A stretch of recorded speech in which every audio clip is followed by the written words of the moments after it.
Til Hesteyrar eingöngu hægt að komast sjóleiðina og eru áætlunarferðir frá Ísafirði og Bolungarvík á tímabilinu frá júní til ágústloka.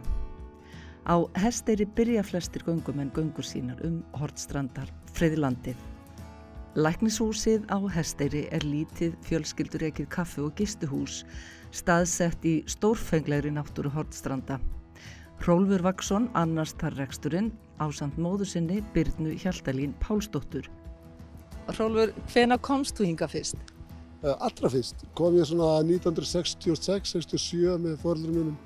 Þá á litlu trillans pappa, þá vorum við pappi og systir hans bæði með 7 börn, 4 fullarnir. Ég á litlu trillu með Björgunarbát 4. Þannig að það var ekkert að spyrja því, þann tíma það var bara farið. Og hvaðan fóruð þið? Frá Bolungarvík. Krakkaskarinn grenjandi og hann í lúkar og þá kölluðu þeir við erum snúin við. Svo var alltaf vaknað upp á Hesteyri, 2,5 tíma seinna. Og voruð þið þá bara allt sumarið eða hvernig var þetta? Nei, þetta var nú frekar stutt til að byrja með 2 vikur kannski í hastarlagi og þá var við byrjun í tjöldum og svo keyptu foreldrar mín í skólan og með annarri fjölskyldu, með systur pappa.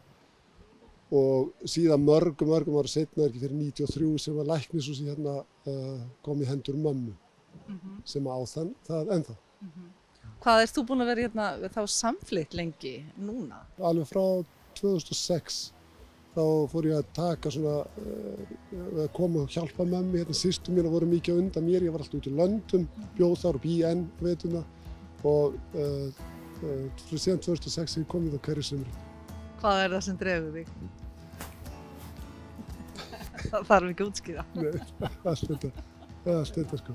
En þið eru búin að gera læknishúsið upp og hvaða starfsemi fer fram í því nú? Já, það voru eiginlega þessi kjarnorkukerlingar systur mínar með mömmu sem kom þessu húsi í stand og þetta var svolítið draugahús fyrir okkur í gamla daga þegar við vissum að það var kjallar í húsinu og betrekkinn héngu í herberginu og við tókum alltaf stóra boðum þetta. En svo tóku þær heldur betur til hendina og gerðu það því sem það í dag. En rekur þú það í dag?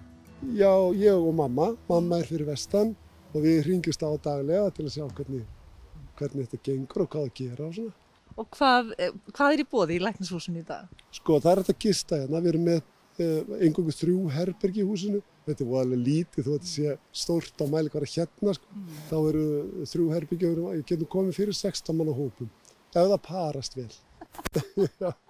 Parast ekki stundum bara þegar líður á? Jú, heldur þetta. Og svo eru fólk að koma bara í dagsverð hérna og fer í kaffi, gefur kaffitrókar. Svo hafði ég aukið svolítið síðustu ár svona komur farþegar af skemmtiferðaskipum sem kom á Ísafjörð og það náttúrulega dó alveg í fyrra. Og það var orðið svolítið, þetta var auðvelt fyrir okkur. Fólki kom, gekk hérna eins og perlufesti, kom hjá okkur kaffi eða sveitingar og farið eftir klukkutíma.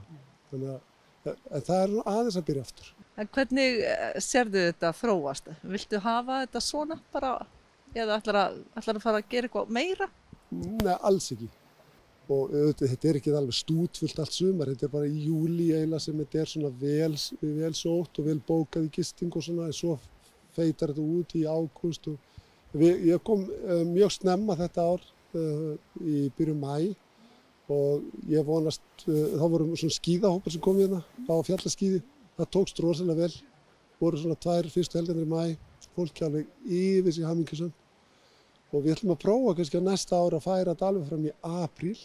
Þannig að þetta svona þess að tegjast í báða enda og endirinn á þessu verður og ég ætla að hafa hérna vetursetu. Ég held að það verði upp á öllu. Flottur draum. Já, við sjá hvernig þetta alltaf veturinn Dásamlegt. Heldur að sé búandi hérna yfir veturinn? Forfeður okkar gátu þetta. Og við erum komið með rafmagn hérna eftir mikið streð, settum við vatnsfallsvirkjun hérna upp í fjalli. Og ef hún gengur yfir veturinn þá okkur engin vorkunn. Mér langar svo bara til að finna fyrir hvernig þetta maður sér öll umbrotin hérna, hvað gengur á fjaran, hún umturnast til á hverjum einasta vetri. Þessi litla á, hún breytir farveg alltaf, þannig að hlýtur að ganga alveg rosalega mikið á. Og svo bara þessar kyrru vetranætur án ljósmengunar, án alls. Ég held að hljóta að vera dásamlegt. Það held ég hljóta að vera. Alveg vissi. Yndislegt. Takk fyrir þetta. Takk.